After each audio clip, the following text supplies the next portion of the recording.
Hello my dear students, how are you all. आज हम लोग चैप्टर पढ़ेंगे, चैप्टर नंबर 4।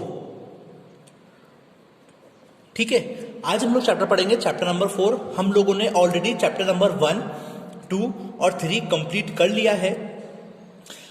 जो चैप्टर नंबर 1, 2, 3 है, इसके कुछ क्वेश्चन आंसर्स जो हैं, यानी कि कुछ नोट्स हैं जो मैं आप लोगों को एज अ पीडीएफ आज प्रोवाइड करवा दूंगा। छोटा सा चैप्टर है, बेसिस ऑफ अकाउंटिंग। अच्छा चैप्टर है, छोटा सा चैप्टर है। इसके अंदर सिर्फ हम लोगों को डिफरेंस फाइंड करना होता है। स्टार्ट करते हैं फिर हम लोग इस चैप्टर को, बेसिस ऑफ अकाउंटिंग। ठीक है, बेसिस ऑफ अकाउंटिंग। अकाउंटिंग के आधार क्या क्या हैं देखिएगा। अकाउंटिंग के बेसिस पे हम लोगों ने इसको 2 टाइप्स के अंदर डिवाइड करा है। अब वो 2 टाइप्स क्या क्या हैं?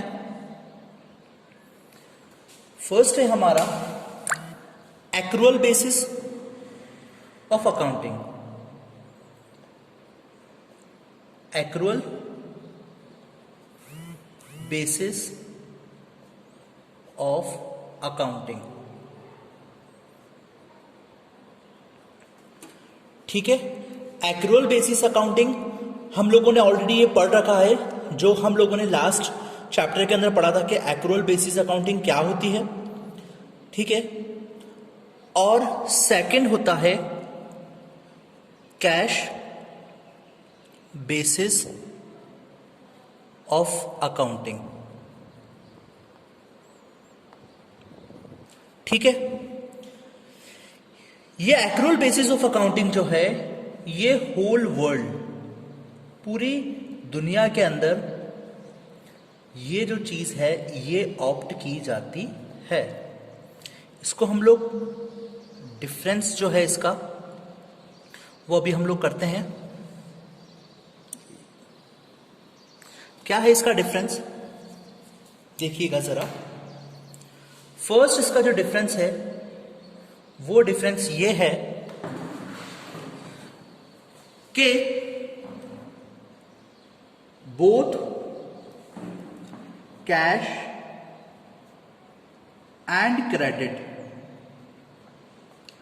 Transaction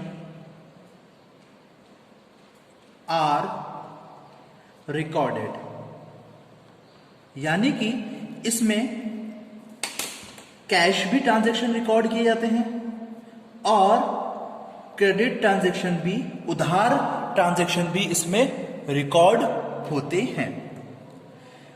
cash basis of accounting के अंदर सिर्फ और सिर्फ only cash transaction are recorded.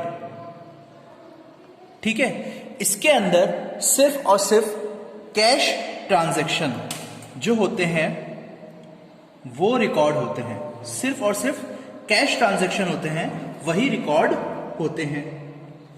Second हम लोग पढ़ेंगे कि correct profit and loss is ascertain. यानी कि इसमें क्या होता है, प्रॉफिट और लॉस जो है ना, बिल्कुल सही तरीके से पता चलता है। किसमें? एक्रूअल बेसिस ऑफ अकाउंटिंग के अंदर। और कैश बेसिस ऑफ अकाउंटिंग के अंदर करेक्ट प्रॉफिट और लॉस इज नॉट असर्टेन। ठीक है, इसमें profit, cash basis of accounting के अंदर प्रॉफिट और लॉस जो होते हैं वो असर्टेन नहीं होते हैं। ठीक है, थर्ड है हमारा accrual act recognized by companies act 2013।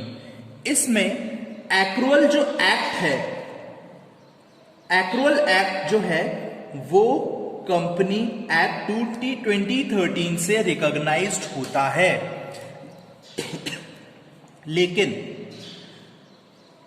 Cash basis of accounting में जो कंपनीज एक्ट है वो नॉट रिकॉग्नाइज्ड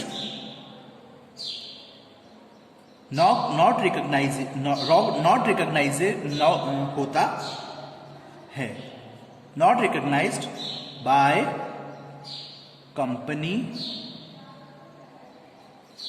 एक्ट 2013। ठीक है, इसके अंदर नॉट रिकॉग्नाइज्ड होता है। फोर्थ पॉइंट है हमारा, इसमें जो अकाउंटिंग होती है वो बिल्कुल एक्रूअल बेसिस पर होती है। Accrual basis is more reliability जो होती है, रिलायबल। ठीक है, जो एक्रूअल बेसिस है, ठीक है ना, इसमें अकाउंटिंग बहुत ज्यादा रिलायबल होती है। ठीक है, और कैश बेसिस के अंदर, कैश बेसिस में इज लेस रिलायबल। ठीक है, अकाउंटिंग जो है इसमें कैश बेसिस के अंदर जो होता है वो लेस रिलायबल है। ठीक है, वो लेस रिलायबल होती है। फिफ्थ पॉइंट पढ़ेंगे हम लोग लास्ट पॉइंट होगा ये कि हम लोगों ने पढ़ा था आउटस्टैंडिंग एक्सपेंसेस और prepaid expenses are adjusted in this basis। ठीक है, आउटस्टैंडिंग एक्सपेंसेस और प्रीपेड एक्सपेंसेस जो होते हैं, आउटस्टैंडिंग एक्सपेंसेस और प्रीपेड एक्सपेंसेस जो होते हैं वो एडजस्ट होते हैं इस बेसिस के, एक्रूअल बेसिस ऑफ अकाउंटिंग के अंदर। लेकिन कैश बेसिस ऑफ अकाउंटिंग के अंदर आउटस्टैंडिंग एक्सपेंसेस और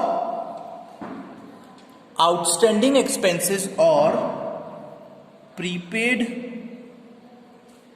एक्सपेंसेस जो होते हैं वो इसमें एडजस्ट नहीं होती है।